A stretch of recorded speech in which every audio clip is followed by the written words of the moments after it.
Et yo les gars, c'est Archie, j'espère que vous êtes bien, en tout cas moi ça va super bien. Juste avant de commencer cette vidéo, je voulais vous dire comme quoi on continue la guilde et que les recrutements sont toujours ouverts. Vous pouvez désormais nous rejoindre en m'envoyant un MP directement en jeu ou bien à un des officiers de la guilde. On est dans une alliance donc tout se passe bien pour le moment, l'alliance s'agrandit petit à petit et on est Kurzik pour le moment. Après, on verra si on changera pas vers Luxon de temps en temps, etc. On a un Discord d'alliance, on a tout ce qu'il faut. N'hésitez pas à nous rejoindre. On commence vraiment à s'agrandir avec des joueurs qui deviennent de plus en plus actifs et ça fait plaisir. Voilà, je vous souhaite à tous une très bonne vidéo et à tout de suite.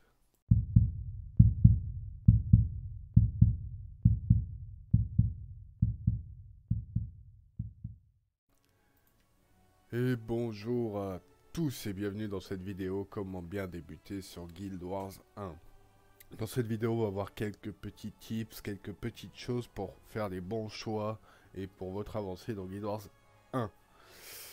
Cette vidéo, je la fais pour le fun parce que je vous cache pas qu'il y a certaines personnes qui me posent souvent beaucoup de questions et, euh, et j'ai envie de répondre à ces questions pour pouvoir mieux vous guider dans Guild Wars 1 et faire les bons choix, etc.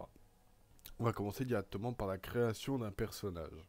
Alors dès que vous arrivez dans la création d'un personnage, vous avez des personnages destinés au PVP, donc des personnages qui commencent au niveau 20 directement, mais que vous pouvez stuff, etc. pour faire juste du PVP, mais où vous ne pourrez jamais aller, par exemple, à Kamadan ou autre part. Et ensuite, vous avez le jeu de rôle, donc ça c'est le jeu normal tel qu'il existe. Vous avez trois campagnes, donc si vous avez tous les jeux, vous avez Prophecy, Faction and Fall. Alors, dans Prophecy, c'est vraiment le début du début. C'est vraiment, vous avez une- un nombre de classes très limité, donc le guerrier, le rôdeur, le moine, le nécro, l'envoûteur et l'élémentaliste. Alors que sur Faction, en plus de tout ce qu'on a vu dans Prophecy, vous avez l'assassin et le ritualiste. Et dans Nightfall, vous avez le paragon et le derviche. Alors si vous débutez Guild Wars premier du nom, je vous conseille de commencer par Prophecy. Non pas parce que c'est le meilleur jeu ou quoi, c'est juste comme ça vous pourrez vraiment vous plonger dans l'histoire à 100% et vraiment vous faire kiffer.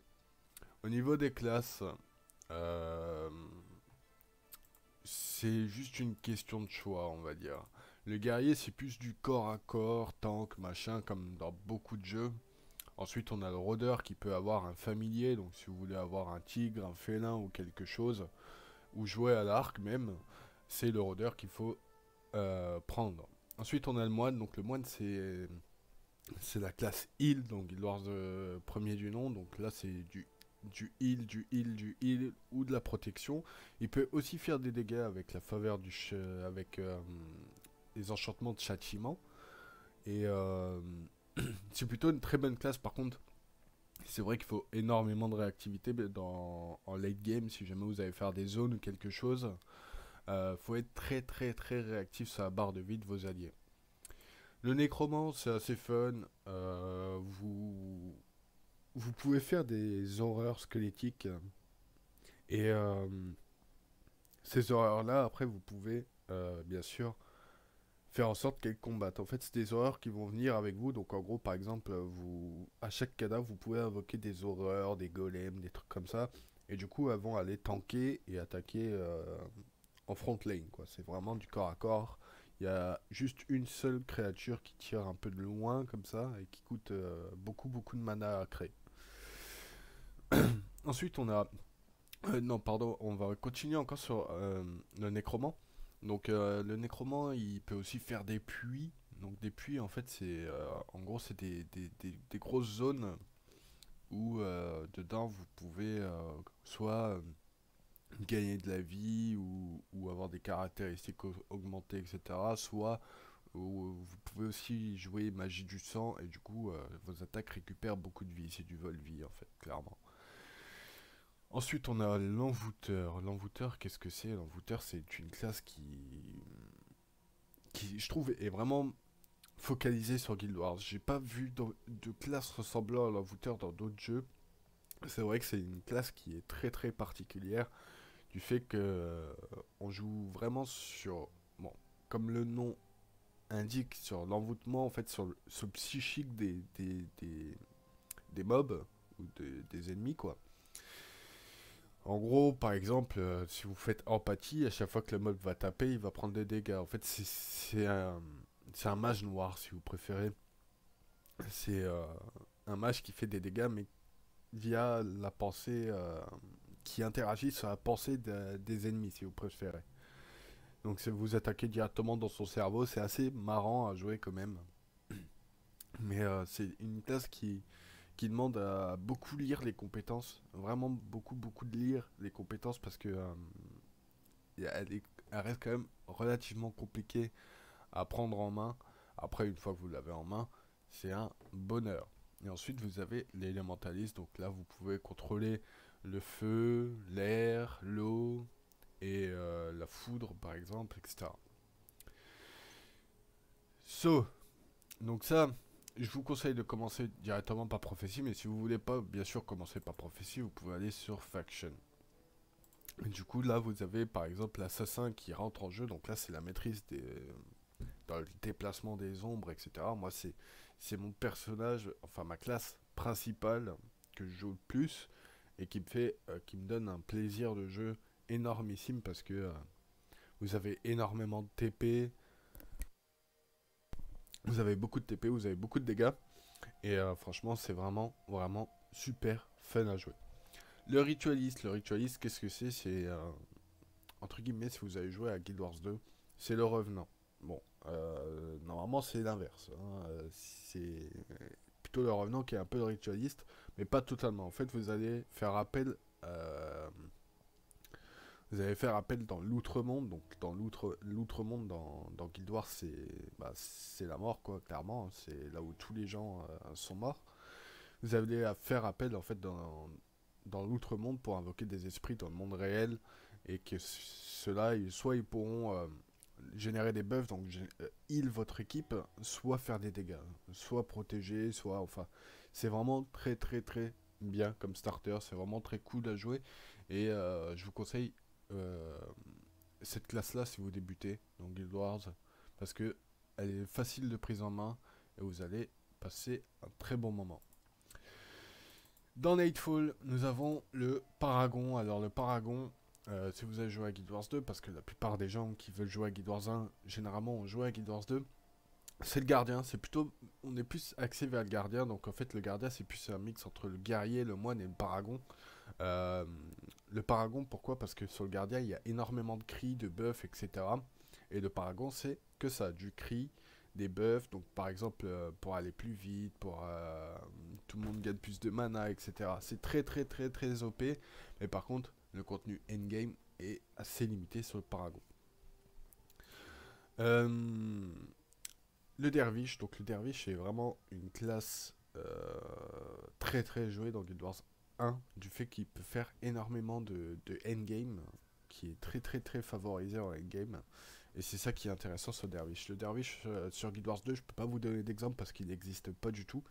Mais c'est un peu la forme faucheuse du nécromant sur Guild Wars 2, si vous voyez à peu près. Euh, En gros, vous avez une énorme faux et vous pouvez taper des packs de mobs comme ça, sachant que plus il y a de mobs qui sont packés, plus le derviche va faire de dégâts. Et c'est vraiment très cheaté. Sur ce, une fois que vous avez choisi votre classe, on se donne rendez-vous directement en jeu et je vais vous expliquer comment cela se passe. A tout de suite. Et nous revoilà directement dans le jeu. Alors moi, personnellement, je suis allé au monastère de Shinji, donc ça c'est la ville de départ de Faction. Euh, En fait, chaque extension, enfin chaque campagne a une ville de départ, clairement. Donc, en gros, pour Faction, c'est le monastère de Shinji. Pour Nightfall, c'est Kamadan. Et pour Prophétie, vous allez dans un autre monde qu'on ne peut pas retourner après, une fois que vous l'avez quitté. Donc, décidément, je ne peux pas y aller, en fait. Clairement, je ne peux pas y aller avec mon assassin. Une fois que vous arrivez en jeu, vous avez plusieurs façons de vous déplacer. Bien sûr, vous avez normalement un tuto ici, mais bon, on va faire un tuto très simple. C'est comment bien se déplacer dans Guild Wars 2 parce que c'est vrai que c'est dans Guild Wars 2, pardon, excusez-moi, dans Guild Wars 1, parce que c'est vrai que les mouvements sont très importants. En gros, dans Guild Wars 2, vous pouvez déjà oublier la touche reculer.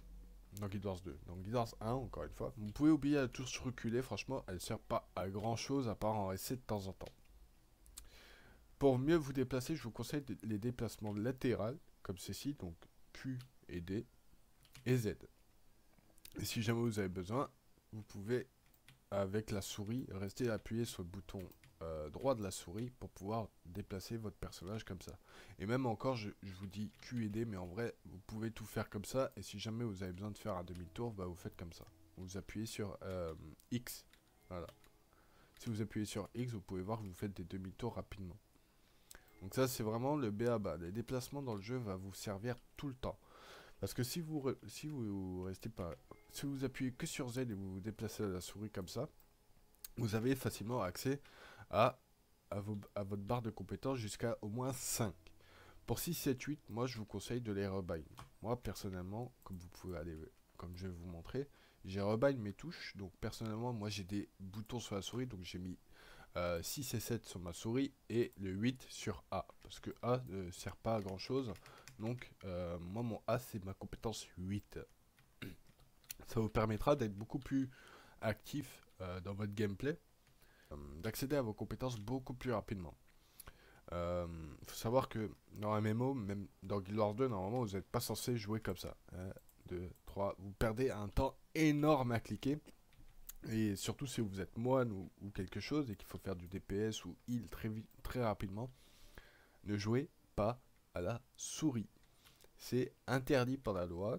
C'est pas moi qui l'ai créé cette loi, hein, mais c'est interdit par la loi de jouer à la souris. Vous avez un temps de réactivité qui est trop long.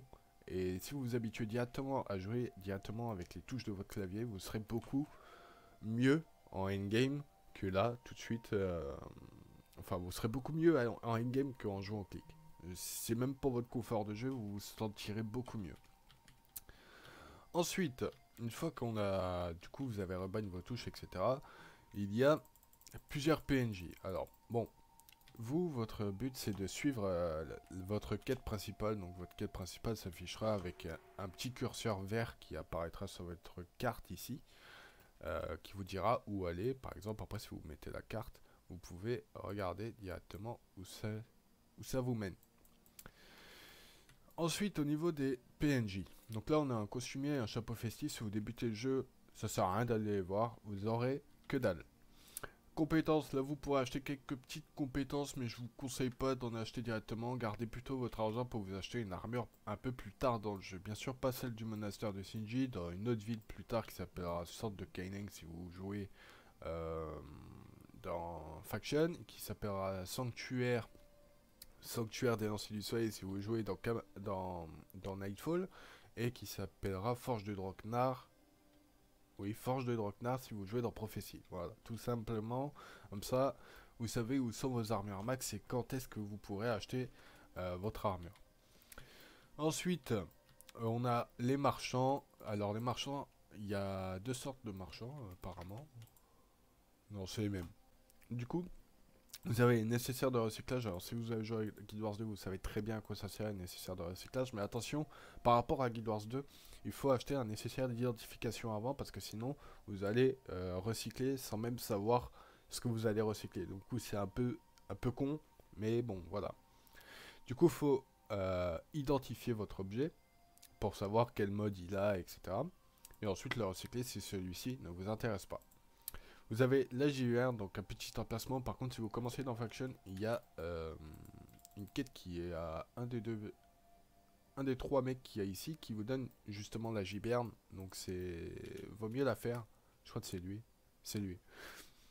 Vaut mieux la faire cette quête là, comme ça vous donne une Giberne directement. Du coup vous aurez votre Giberne dès le début du jeu, ce qui est non négligeable. Du coup vous pouvez prendre votre Giberne et ensuite en fait avec les crédits du monastère, au fur et à mesure que vous avancerez dans le jeu et que vous ferez des missions, vous pourrez acheter au contremaître du monastère ici. Là il y a les runes de stockage, c'est à celui-là. Pour acheter les bourses. Pour acheter 2 bourses et ensuite vous pourrez acheter 2 runes de stockage pour mettre sur vos bourses pour qu'ils passent à 10 emplacements. Idem pour ceux qui commencent dans Nightfall, vous aurez des récompenses de bataille. Et c'est pareil, vous aurez des contremaîtres comme ça qui vous vendront des bourses, etc. Et dans Prophétie, par contre, de tête, mais je veux pas dire de la merde, il n'y a pas ça. Il n'y a pas ce système-là. Donc, voilà. Il faudra les acheter, malheureusement. De tête, hein, excusez-moi, hein, mais c'est peut-être qu'il y en a, mais comme ça, de tête, je me souviens pas qu'il y en ait. Donc, voilà. My bad s'il y en a. Mais si vous voyez des mecs qui vendent ça contre un objet ou quelque chose, n'hésitez pas, c'est beaucoup plus rentable que de les acheter si vous débutez le jeu. Ensuite, vous avez un stockage. Donc, un stockage, ça, c'est équivalent de la banque dans Guild Wars 2. C'est beaucoup plus simple dit comme ça. Mais il faut le payer 50 PO. Donc, une fois que vous avez 50 PO, vous venez parler à l'agent Xunlai qui est juste ici. Et vous faites acheter votre stockage. Et ensuite, vous aurez 1, 2, 3, 4, plus un cadeau comme ça. Donc, ça fera 5 emplacements de stock normalement, si je me souviens bien. Ça fera 5 emplacements de stock et vous pourrez acheter le stockage de matériaux ici. Pour stocker tous vos matériaux. Comparé à Guild Wars 2, il n'y a pas déposé automatiquement ces matériaux. Donc ça veut dire à chaque fois qu'il faut que vous veniez à votre stock et vous déposez à la main ce que vous avez sur vous. Bien sûr, ça n'existait pas à l'époque. On va parler des classes secondaires alors. Les classes secondaires, vous y arriverez tôt ou tard dans le jeu. Donc dans Faction, c'est relativement tôt. C'est même la deuxième mission que vous avez à faire, d'aller chercher votre mission de votre profession secondaire. Comparé, par exemple... Bon, en fait, non, elles viennent tous assez tôt quand même, les professions secondaires. Et après, vous pourrez choisir, du coup, par exemple, si vous jouez assassin, assassin guerrier, assassin rôdeur, assassin moine, assassin nécro, etc. Ne vous prenez pas la tête, prenez juste quelque chose qui vous fait envie. Parce que plus tard, vous pourrez tous les débloquer en payant avec des pièces d'or. C'est 500 pièces d'or pour débloquer les autres professions secondaires. C'est plus tard dans le jeu, dans Prophétie, c'est très tard, il me semble. Il me semble que c'est juste après l'ascension de votre personnage. Donc c'est très tard. Dans Faction, c'est assez tard aussi. Ouais, non, c'est quand même assez tard dans les jeux généralement, mais c'est pas un souci.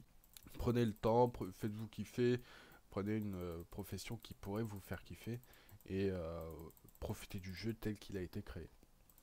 Ensuite, une fois que vous serez un peu plus avancé, on va parler directement des coopératives.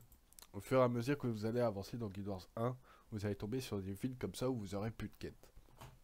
Vous aurez toujours un bouton commencer. Alors attention, parce qu'il y a les missions coopératives et les missions défis.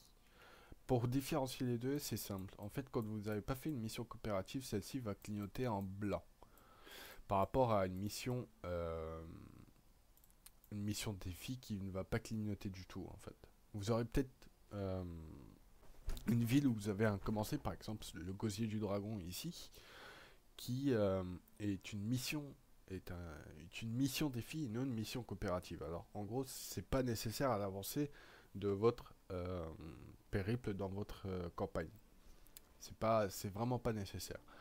Du coup, quand vous arrivez là, vous cherchez le PNJ qui donne la quête et vous prenez la quête et vous continuez la mission principale. Alors que quand vous arrivez dans une mission coopérative, je vous conseille de prendre des héros, donc des mercenaires ici. Donc très simple pour prendre les mercenaires, vous faites rechercher, vous allez dans mercenaires et là vous faites double clic. Donc ça c'est moine, guerrier, élémentaliste, rôdeur, ritualiste, assassin. Donc là on est dans Faction, donc forcément il y a le ritualiste et l'assassin, alors que si vous étiez dans Prophétie, vous n'aurez pas le ritualiste et l'assassin, et si vous êtes dans Nightfall, vous aurez Paragon et Dervish. Une fois que vous avez fait votre petit groupe comme ça, donc là vous prenez des mercenaires, vous pouvez faire votre petit build, etc. Ou vous pouvez prendre des joueurs, hein, si jamais il y a des gens qui sont là. Et vous faites commencer. Une fois que vous allez faire commencer, vous allez voir un petit compte à rebours comme ça qui va se lancer. Et vous allez pop dans une mission comme ça. Du coup, à vous de suivre la mission et de faire ce que la mission vous dit de faire.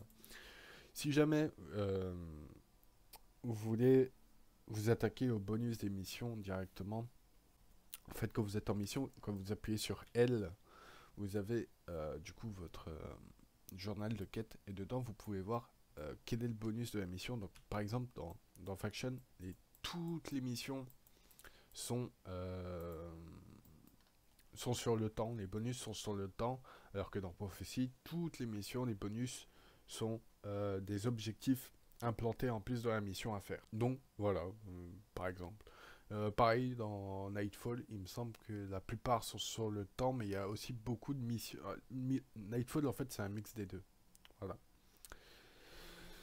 Ensuite, qu'est-ce que je peux vous raconter de plus? Donc par exemple plus tard quand vous arriverez plus loin dans le jeu, vous pourrez utiliser le bateau pour pouvoir voyager entre les différents continents. Bon, il y aura des missions en fait que vous arriverez vraiment aux villes principales et que vous serez au moins minimum niveau 10. Je dis pas de conneries, mais normalement il faut un perso niveau 20. En gros, si vous avez un perso niveau 20 et que vous venez dans une... votre premier perso il est niveau 20 par exemple, vous venez par exemple au centre de Kaineng, vous aurez un message en encadré noir avec écrit en blanc pour vous TP dans les autres campagnes. Je sais pas si c'est clair à peu près. Mais après, si avec un autre personnage vous êtes niveau 10 et que vous arrivez dans une des capitales, bah vous aurez aussi cet encadré. En fait, en gros, vous pouvez pas voyager de campagne en campagne avant le niveau 10. Et, ou alors, faut déjà un perso niveau 20. Ou alors c'est juste pour Eye of the North. Je crois que c'est juste pour Eye of the North. Normalement, si vous arrivez par exemple à l'Arche du Lion dans Prophecy, vous aurez obligatoirement cet encadré. Par contre, vous ne pourrez pas aller dans Eye of the North si vous n'avez pas déjà un perso niveau 20. Voilà, ça c'est sûr. Si vous arrivez à Kamadan à peu près au niveau 10, donc il faut être minimum niveau 10 pour pouvoir vous TP dans les autres campagnes. Par contre, c'est niveau 10 si vous avez déjà un perso niveau 20 qui a eu accès aux autres campagnes. Voilà. Donc en gros, si vous arrivez niveau 10 à l'Arche d'Union, mais que vous n'avez pas d'autres persos niveau 20, vous ne pourrez pas aller dans Eye of the North. Et si vous arrivez niveau 10 à l'Arche d'Union, mais que vous avez déjà un perso niveau 20, vous pourrez aller dans Eye of the North. Donc ça, c'est l'extension du jeu. Donc on a 3 standalone et une extension. Donc les 3 standalone, c'est Prophecy, Faction, Nightfall. Et l'extension, c'est Eye of the North. Voilà, pour faire clair. Par contre, de tête, il me semble que vous pouvez quand même voyager à partir du niveau 10. Si vous n'avez pas un perso niveau 20, vous pouvez toujours, par exemple, si vous venez de Prophecy, aller dans Faction ou aller dans Nightfall. Idem pour si vous venez de Faction, etc. Mais par contre, Eye of the North, il faut obligatoirement minimum un perso niveau 20 si vous voulez pouvoir y aller au niveau 10. Et si vous voulez, si vous n'avez pas de perso niveau 20, bah il faudra aller jusqu'au niveau 20 pour aller dans Eye of the North.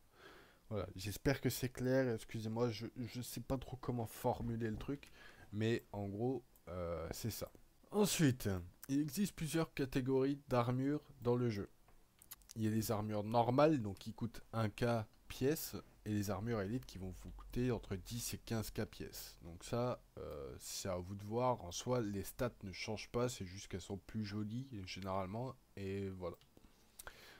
Ensuite, si vous êtes dans une guilde, et par exemple la mienne, vous pouvez aller en haut à droite de cette petite fenêtre, vous avez Hall de Guild. Quand vous arrivez dans un hall de guild, bon c'est pas obligé que ce soit celui-là, mais dans un hall de guild d'une personne ou d'une guilde chez qui vous êtes, vous avez tous les marchands, si celui-ci est complet. Si celui-ci est complet, attention, hein, parce que c'est pas obligé qu'il soit complet, parce que ça coûte quand même pas mal d'argent d'acheter tout ça. Donc si celui-ci est complet, vous pouvez venir souvent dans le hall de guild. Donc si vous n'avez pas envie d'aller dans une ville ou vous faire chier ou quoi, d'aller dans le hall de guild directement pour acheter selon ce que vous avez besoin. Bon, il n'y a pas d'armure, mais c'est toujours plus intéressant de venir dans le hall de guild. Comme ça, tout est assez regroupé généralement. Et c'est ce qui fait le charme du hall de guild.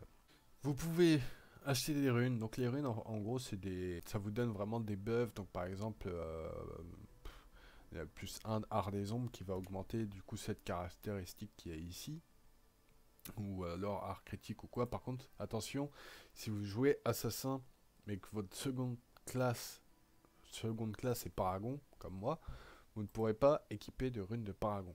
Faut le savoir, vous pouvez que équiper des runes de votre classe principale et non pas celle secondaire. Par contre, vous avez le néant. Donc là, c'est tous les insignes. Donc là, c'est les énergies, la santé et des trucs comme ça. Que là, tout le monde peut équiper. Bien sûr, vous n'aurez pas, par exemple, plus 4 en art des ombres ou quelque chose là-dedans. Vous avez juste de la vie ou encore des réductions de malus, etc. Ensuite, nous avons le vendeur de parchemin. Le vendeur de parchemin, ça ne vous intéresse pas au début du jeu. En vrai, on s'en fout, mais en gros, là, vous pouvez acheter des parchemins pour XP plus rapidement si jamais vous voulez monter un reroll. Bon, ça coûte un peu d'argent. Et après, vous avez des parchemins pour vous TP dans des zones élites. Donc là, on a l'Outre-Monde, le labyrinthe d'Urgos et la BIM. Par contre, il n'y a pas de fissure. Ok, il y a plus de parchemin de fissure. Vous avez un fabricant d'armes. Alors, si je me trompe pas, il ne crée pas du tout d'armes. Il est là pour personnaliser vos objets. Alors, personnaliser vos objets, c'est un petit plus, on va dire. Ça vous apporte 20% de dégâts en plus sur l'objet. Par contre, vous pouvez pas le vendre et vous ne pouvez pas le recycler, il me semble. Il me semble que c'est impossible de recycler un objet qui est personnalisé. Donc je vais juste essayer ça.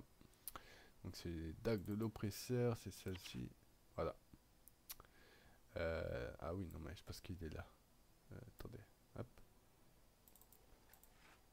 En fait, vous pouvez pas recycler pour des matériaux, il me semble. Vous pouvez, je sais pas. Si en fait vous pouvez. Non, vous pouvez pas le recycler. En fait, obligé à vous rester tout le temps euh, dans votre inventaire. Donc bon, voilà. En gros, et vous pouvez pas le mettre sur d'autres personnages aussi. Donc c'est pas très worth. Il faut vraiment être sûr avant de le faire parce que vous pourrez ni le vendre, ni euh, ni le recycler, ni quoi que ce soit. Donc c'est un peu embêtant quand même. Après c'est bien aussi si vous voulez un peu sécuriser vos objets dans votre inventaire pour pas vendre n'importe quoi, de les personnaliser, etc. Mais bon, au début, vous aurez du blanc, des trucs comme ça. Franchement, vous prenez pas la tête avec ça. Là, c'est pareil, vous avez du coup un marchand. Donc, les nécessaires de crochetage, c'est pour ouvrir les coffres de haut niveau quand même. N'utilisez pas ça pour les coffres normaux qu'on peut trouver dans les zones sans HM en fait. Et voilà. Du coup, là, on a un petit sac, c'est ce qu'on met ici. Donc là, vous aurez vos deux bourses, une giberne et le sac normal que vous avez dès le début. Et vous pourrez mettre un petit sac ou un sac moyen, etc. que vous pouvez acheter par exemple chez les gens ou quoi, pour mettre à la fin, donc là où vous pourrez mettre toutes vos armes à stocker pour pas les vendre ou autre. Le HM c'est quoi? Une fois que vous aurez fini un jeu, faut savoir que les jeux peuvent être finis, pas comme dans Guild Wars 2 où il n'y a pas réellement de fin à l'histoire, entre guillemets. Le jeu peut être fini, donc ça veut dire qu'une fois que vous avez fait toutes les copes, toutes les quêtes, etc., vous arriverez à un moment au boss final du jeu, vous lui terrassez la tronche et vous allez débloquer le mode hard, donc le mode difficile. Là, ça se corse énormément.